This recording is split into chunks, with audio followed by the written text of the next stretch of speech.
어둠이 짙게 깔리고 세상의 소음이 잠들면 비로소 마음의 귀가 열리는 시간.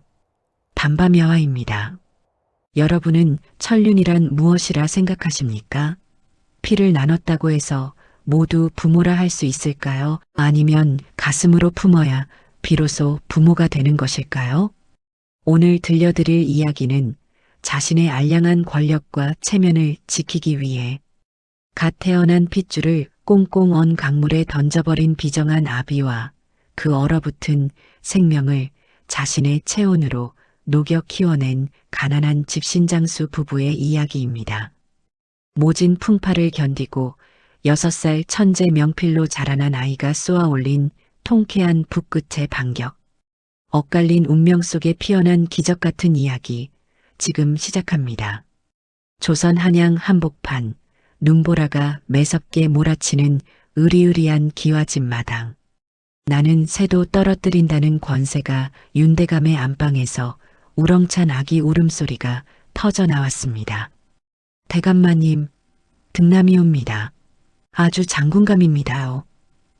하인들의 호들갑에 집안이 들썩였지만 기쁨도 잠시 윤대감이 은밀히 부른 용한 점쟁이의 표정이 딱딱하게 굳어졌습니다. 네, 대감마님. 이 아이는 재상의 기운을 타고났으나 그 붓끝이 대감마님의 권위를 박살내고 청것들을 섬길 불경한 사주이옵니다. 이 아이가 붓을 쥐는 날 대감마님의 가문은 패가망신할 것입니다. 그 말에 윤대감의 눈빛이 싸늘하게 식었습니다. 가문의 명예와 권력이 제 핏줄보다 중요했던 비정한 아비. 그는 갓 태어난 아이의 포대기 안에 저주의 부적을 몰래 찔러 넣고는 하인에게 은밀히 지시했습니다. 이 핏덩이를 아무도 모르게 꽁꽁 언 강물에 던져버려라. 영원히 수장시켜 절대 붓을 쥐지 못하게 하라. 살을 애는 듯한 섣달그음의 동장군이 기승을 부리던 밤. 인적 끊긴 얼어붙은 강가에 버려진 아이의 울음소리가 매서운 바람소리에 묻혀 희미해져갈 무렵이었습니다. 때마침 땔감을 구하러 나왔던 가난한 집신장수 덕수가 갈대밭 사이에서 꽁꽁 언 바구니 하나를 발견했습니다. 아이고, 이게 무슨 일이여. 강보에 갓난쟁이가 있잖아. 세상에, 입술이 파랗게 질렸네. 어떤 천벌받을 놈이 이 엄동설 안에 핏덩이를 버렸단 말이냐. 덕수는 얼음장처럼 차가워진 아이를 품에 안고 단숨에 다 쓰러져가는 초가집으로 내달렸습니다. 아내 연희는 기절할 듯 놀랐지만 지체 없이 아이를 안아들고 자신의 맨살 체온으로 얼어붙은 작은 몸을 녹이기 시작했습니다. 아이고 아가, 제발 죽지 마라. 눈 좀 떠보렴. 가난하지만 따뜻한 부부의 간절한 눈물과 체온 덕분이었을까요? 숨이 멎어가던 아이는 기적처럼 앵하고 힘찬 울음을 터뜨렸습니다. 어느덧 세월은 물 흐르듯 흘러 6년이라는 시간이 지났습니다. 매서운 눈보라가 치던 그날의 기억은 잊힌 지 오래고 따스한 햇살이 내리쬐는 덕순의 초가집 마당에는 어느새 경쾌하고 밝은 웃음소리가 피어오르고 있었지요. 덕수와 연희 부부는 아이가 매서운 겨울을 이겨냈다는 뜻으로 겨울 동자를 써서 동주라는 이름을 지어주었습니다. 부부는 끼니를 걸을지언정 동주에게만은 따뜻한 쌀죽을 끓여 먹이며 애지중지 키웠습니다. 그런데 이 동주라는 녀석 자라면서 보니 여간 보통 내기가 아니었습니다.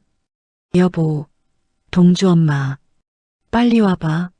우리 동주가 흙바닥에 나뭇가지로 뭘 그리고 있어. 아유, 애가 흙장난 좀 할 수 있지 뭘 그리 호들갑이에요. 그게 아니야. 동주가 지금 쓴 게 그 서당 훈장님이 쓰던 꼬부랑 글씨랑 똑같아. 그렇습니다. 동주는 동네 서당 근처를 오가며 어깨 너머로 들은 천자문을 모조리 외우고 나뭇가지 하나로 명필의 필체를 흉내내는 기막힌 천재였던 것입니다. 하지만 진짜 세상을 놀라게 할 일은 며칠 뒤에 벌어졌습니다. 평화롭던 마을에 먹구름이 끼었습니다. 그를 모르는 까막눈 덕수가 그만 악덕 이장의 계약서 장난에 속아 피땀 흘려 일군 집터마저 빼앗길 위기에 처한 것입니다. 덕수 부부가 억울함에 가슴을 치며 마당에 주저앉아 통곡하고 있을 때였습니다. 6살 동주가 작은 손으로 붓을 꽉 쥐고 부부 앞에 섰습니다. 아버지, 어머니, 울지 마세요. 제가 사또 나리께 올릴 소장을 써드릴게요. 어린 동주가 거침없이 써내려간 억울함을 호소하는 글, 즉 소장은 마을에서 제일 까는 선비조차 혀를 내두를 만큼 논리정연하고 유려한 명필이었습니다. 이 기가 막힌 소장을 읽은 사또는 크게 노하여 당장 악덕 이장을 잡아들여 하옥시켰고 덕수 부부는 무사히 억울함을 풀고 집을 지킬 수 있었습니다. 이 사건이 알려지자 억울한 일을 당하고도 그를 몰라 당하기만 하던 평민들이 소장을 써달라며 동준의 초가집 앞으로 구름대처럼 몰려들기 시작했습니다. 집신장순의 6살 천재 명필의 소문은 꼬리에 꼬리를 물고 바람을 타고 퍼져 급기야 한양 땅, 윤대감의 귀에까지 들어가게 되는데 과연 6살 천재 동주와 그를 매몰차게 버렸던 비정한 친부 윤대감의 운명적인 재회는 어떤 거대한 폭풍을 몰고 올까요? 집신장순의 꼬마가 분만 들면 사또도 무릎을 친다는 소문은 집신을 삼는 볏짚의 먼지처럼 가볍게 날아 바람을 타고 한양 도성까지 번져갔습니다. 그리고 그 소문은 기어이 닿지 말아야 할 곳에 닿고 말았습니다. 바로 동주를 버렸던 비정한 친부 윤대감의 귀에 말입니다. 당시 윤대감의 집안은 겉으로는 번지르르 했지만 속은 시커멓게 타들어가고 있었습니다. 금쪽같이 키운 본처의 아들들이 과거 시험만 보았다 하면 줄줄이 낙방을 거듭했기 때문입니다. 가문의 권세를 이어가려면 과거 급제가 절실했던 윤대감은 천재라는 꼬마의 소문을 듣고 무릎을 탁 쳤습니다. 6살 꼬마가 명문장을 쓴다고? 그놈을 데려와 내 아들들의 대리시험을 치게 하거나 양자로 들여 써먹어야겠다. 탐욕에 눈이 먼 윤대감은 덩치 큰 호위 무사들을 거느리고 단숨에 덕순의 마을로 향했습니다. 한적했던 시골 마을은 윤대감의 행차로 흙먼지가 일었습니다. 다 쓰러져가는 집신장수 덕순의 초가집 마당에는 그날도 억울한 사연을 들고 찾아온 촌부들이 줄을 서 있었습니다. 거드름을 피우며 마당에 들어선 윤대감은 평상을 차지하고 앉아있는 작은 꼬마를 발견했습니다. 고사리 같은 손으로 제 몸집만 한 붓을 쥐고 화선지 위를 날아다니는 아이. 동주의 붓끝에서 흘러나온 먹물은 거침없이 뻗어나가며 기가 막힌 명문장을 만들어내고 있었습니다. 윤대감은 그 압도적인 필체에 입을 다물지 못했습니다. 과연 소문이 헛것이 아니었구나. 저런 천재가 어찌 이런 누추한 곳에 있단 말인가. 그런데 동주에게 다가가던 윤대감의 시선이 아이의 붓통에 대롱대롱 매달려 있는 낡은 장신구에 멈췄습니다. 그것은 푸른빛이 감도는 조그만 옥패였습니다. 순간 윤대감의 얼굴이 하얗게 질렸습니다. 틀림없는 윤씨 가문의 문양. 6년 전 혹시라도 애군이 집안으로 다시 돌아올까 두려워 아이를 버릴 때 포대기 안에 부적과 함께 찔러 넣었던 바로 그 가문의 옥패가 분명했습니다. 점쟁이가 가문을 파멸시킬 것이라 예언했던 그 불길한 핏덩이가 살을 애는 강물 속에서 살아남아 눈앞에 천재 명필이 되어 있었던 것입니다. 윤대감의 머릿속은 복잡해졌습니다. 하지만 권력과 재물에 미쳐있던 그의 머릿속에 이내 무서운 탐욕이 차올랐습니다. 저 녀석이 내 핏줄이라고? 가문을 망치기는커녕 저 녀석의 재주라면 우리 집안이 조선 천지를 호령할 수 있겠구나. 내 기필코 저 아이를 되찾아야겠다. 윤대감은 비열한 미소를 지으며 덕수와 연희 부부 앞으로 다가갔습니다. 이보아라. 내 저 아이의 재주가 참으로 기특하여 큰 상을 내리려 한다. 윤대감은 품에서 육중한 엽전 꾸러미와 금덩이를 꺼내어 마당 평상 위에 툭 던졌습니다. 쨍그랑하는 쇳소리가 초가집 마당을 차갑게 울렸습니다. 이 돈이면 너희 부부가 평생 떵떵거리며 살 수 있을 것이다. 그러니 저 아이를 내게 넘겨라. 내가 한양으로 데려가 귀하게 키울 것이다. 물건을 흥정하듯 거만한 윤대감의 태도에 덕수와 연희 부부는 어리둥절하다 이내 얼굴이 붉게 달아올랐습니다. 평생 가난하게 살았지만 단 한 번도 자식을 돈과 바꾼다는 생각은 해본 적 없는 순박한 이들이었습니다. 연희가 얼른 동주를 등 뒤로 숨기며 떨리는 목소리로 말했습니다. 날이 무슨 섭섭한 말씀을 그리 하십니까?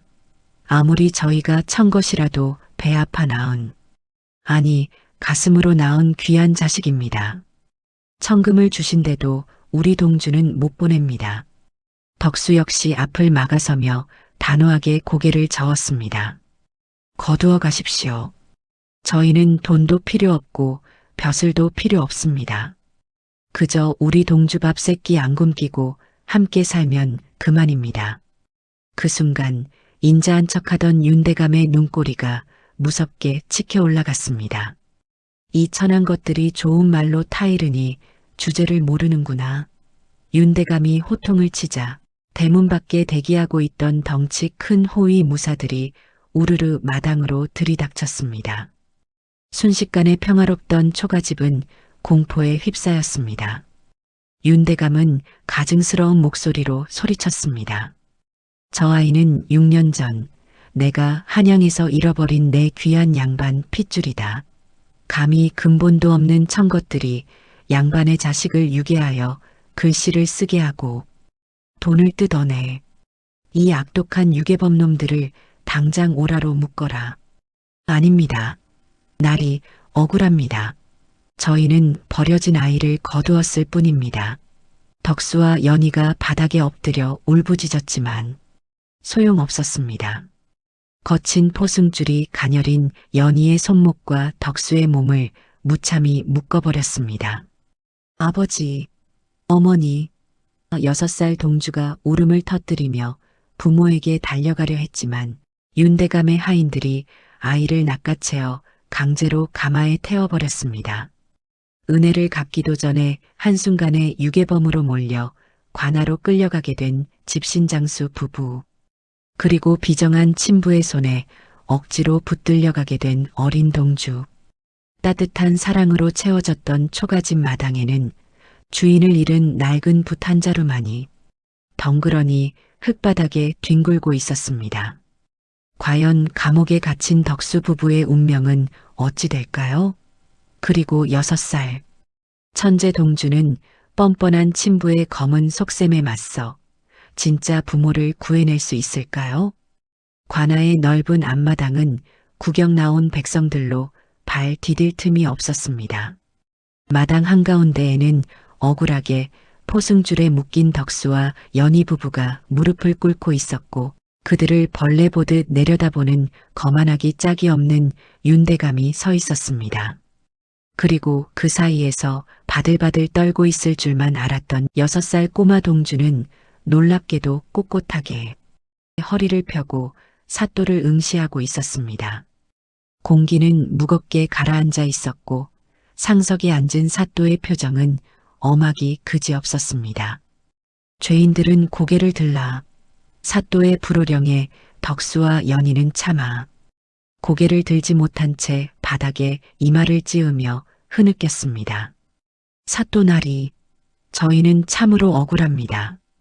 6년 전 엄동설 안에 언 강물에 버려져 다 죽어가던 핏덩이를 거두어 키운 죄밖에 없사옵니다. 그러자 윤대감이 헛기침을 하며 가증스러운 목소리로 끼어들었습니다. 사또, 저 간악한 천것들의 거짓말에 속지 마시지요. 글자 하나 모르는 무식한 집신장수 놈들이 어찌 저런 천재 명필을 낳을 수 있겠습니까?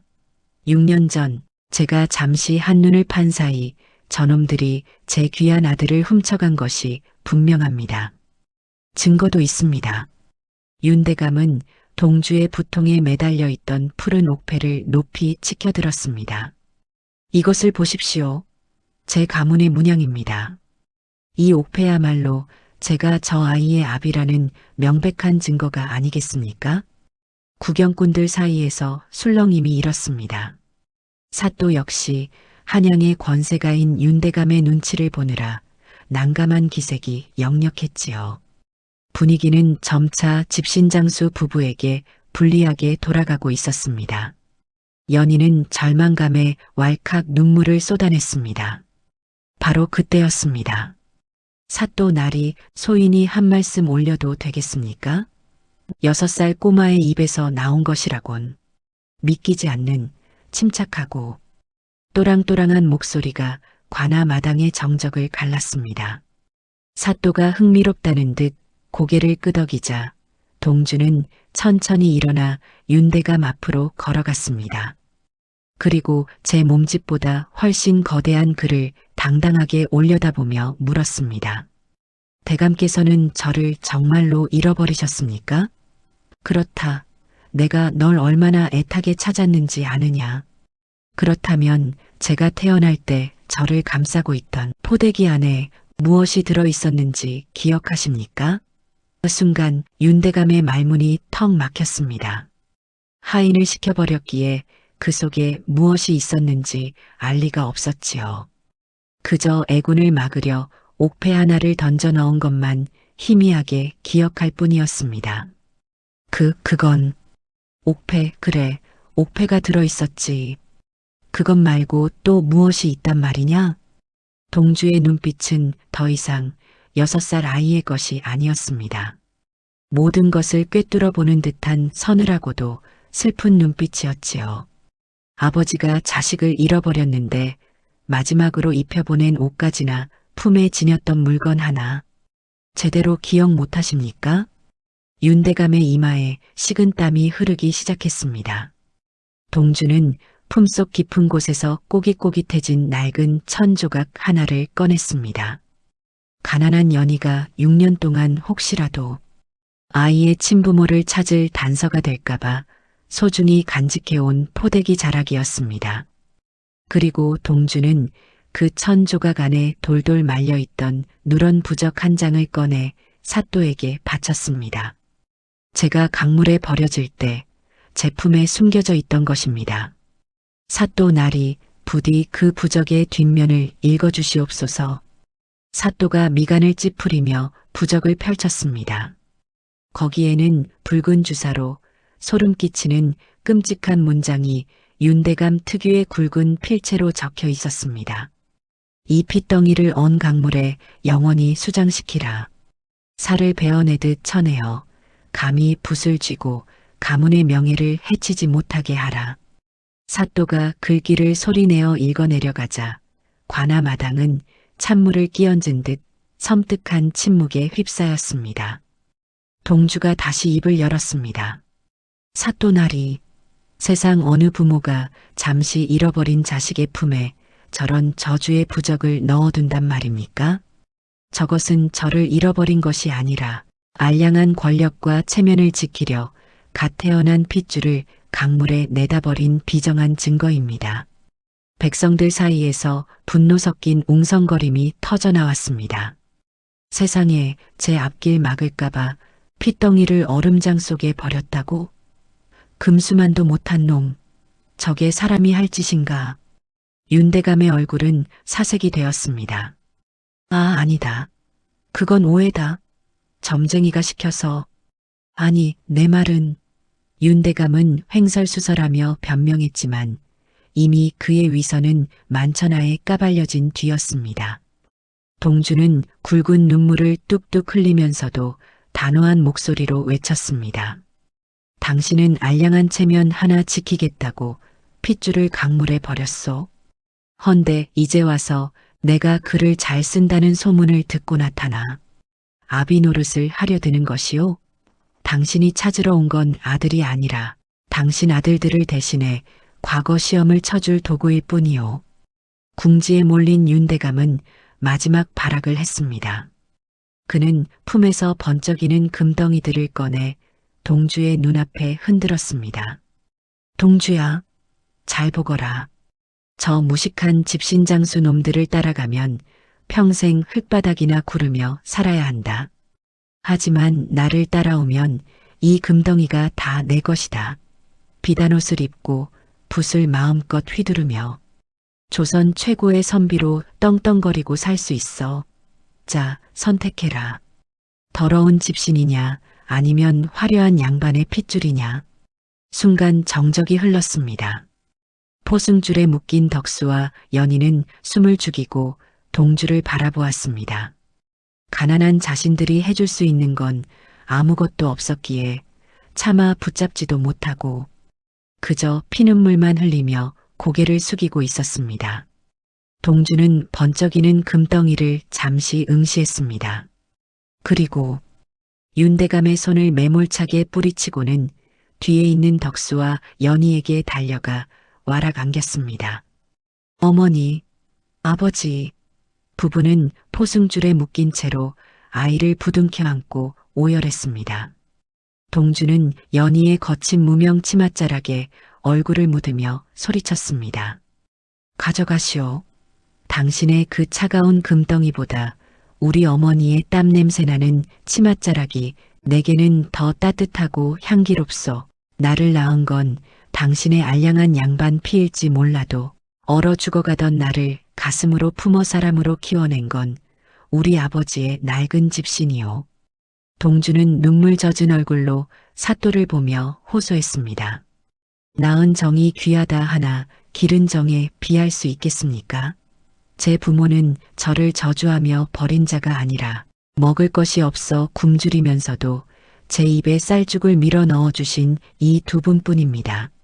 6살 꼬마의 절규에 구경하던 안악들은 치마폭으로 눈물을 훔쳤고 수염이 덥수룩한 장정들도 헛기침하며 붉어진 눈시울을 훔쳤습니다.